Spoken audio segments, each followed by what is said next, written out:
Our final speaker before intermission will be discussing a topic all speakers and myself have been impacted by: the education system and how we perceive it. Redefining how we see potential within ourselves and our students, please welcome Julia Eiferman.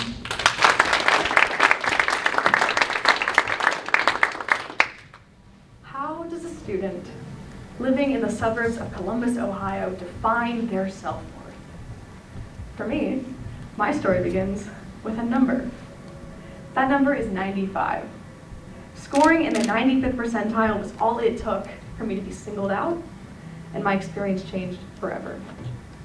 Our district has always put quite the emphasis on academic achievement. But is this the right tenet to be teaching kids to value themselves based on their academic achievements? I want to share my story and see if in the brief 10 minutes that we have together, if I can convince you that we need to reevaluate the way we talk to our kids about who they are and what defines them. Growing up, I have taken a myriad of standardized tests, which included measures of academic progress tests taken 3 times a year, end of course exams every year mandated by the state, and cognitive tests in 2nd, 5th, and 7th grade.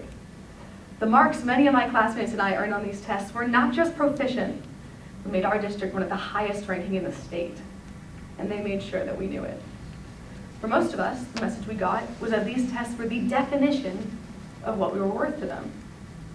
So, naturally, in an attempt to define our own worth, we compared scores. I remember every time the highest and lowest scores and who had earned them were often known by lunch. I remember the whispers of scores even a point higher than mine made me wonder if I still had as much potential as I did before I took the test.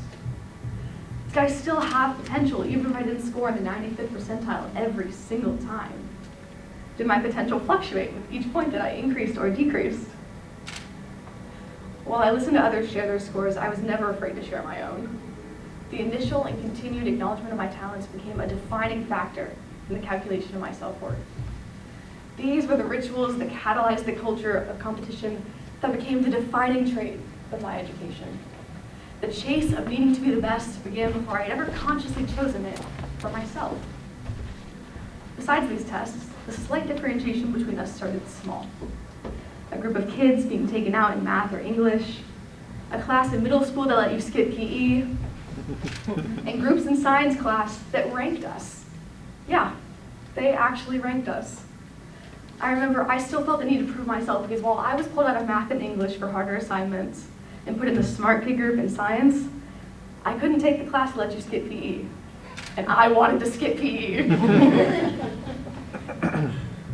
So, in high school, my need to be the best continued. More than anything, inadequacy was my greatest fear. After hearing from adults and teachers in my life about how special I was, secretly reading the results of the tests I was taking on my mom's computer at night, in her email, and comparing my scores against my peers, for the first time, I consciously swore to live up to the so-called gifted label that had been given to me. Not because I wanted success for myself, but because I couldn't bear to let anybody down who had seen something in me. During my sophomore year, my need to be the best continued. I took my hardest course load yet, containing multiple sciences and several other advanced classes, always making sure I had the best test scores, the best lab reports, the best presentations. Basically anything I could do to be the best, I would, or at least I tried. I did all this while maintaining my rigorous extracurriculars and keeping my personal relationships, oftentimes pulling off 17-hour days, 5 days a week. And I thought I was on top of the world, except I wasn't. That year I experienced grief, loss, and fear for the first time. It made my sole focus on school unsustainable, and I started to feel exhausted and sad constantly. At the time, I thought there was nothing I could do about this. I needed to keep up the pattern of academic excellence that had been the defining trait of my career. Because who was I if I wasn't smart? And my grades started to slip. But when you're designated as gifted, grade slips aren't always noticed because your grades are still good. They just aren't straight A's. It could just as easily be explained by laziness rather than a problem. That year, for the first time in my life, I brought home B's on my report card, and I was heartbroken about it. The puddle of inadequacy that I thought I had crawled into was something I thought I would never escape. I began to feel like the classmates who had previously been my competition surged ahead of me, and I began to feel like I was in the bottom 10%, a place that had never been used to describe me. That feeling was enough to drag me down quite low. I quit swimming, I stayed in my room, I barely ever wanted to do anything. Basically what I'm saying is that I was depressed. And at the end of my junior year, I stood in the airport crying at the realization that nothing was making me happy anymore, and I didn't know who I was. I couldn't imagine getting out of bed most days, much less living the rest of my life. And you know what the scariest part was? Nobody ever noticed. My disinterest and lack of success in school, which are often noted as key indicators of depression, went unnoticed because my grades were still good, and my test scores denoted me as someone incapable of struggling, not only academically, but apparently personally as well. Now, I am lucky enough to have had the time and the resources to get better. I started therapy, where it took me months to unlearn the ideals of academic perfection that had been set for me before I ever learned that there are other ways to look at education.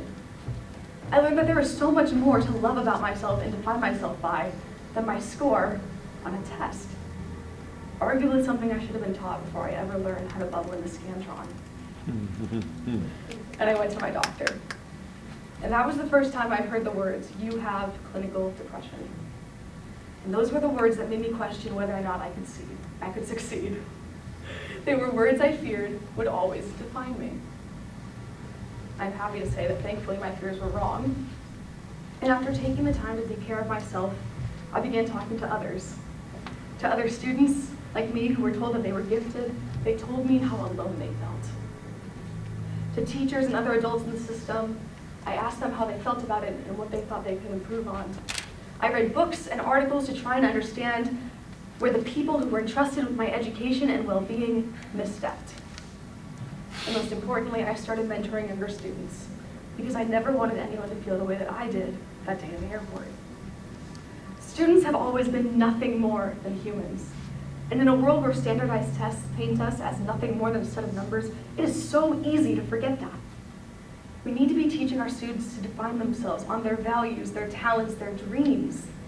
That will make them who they become, rather than a number that claims to quantify their potential. Thank you.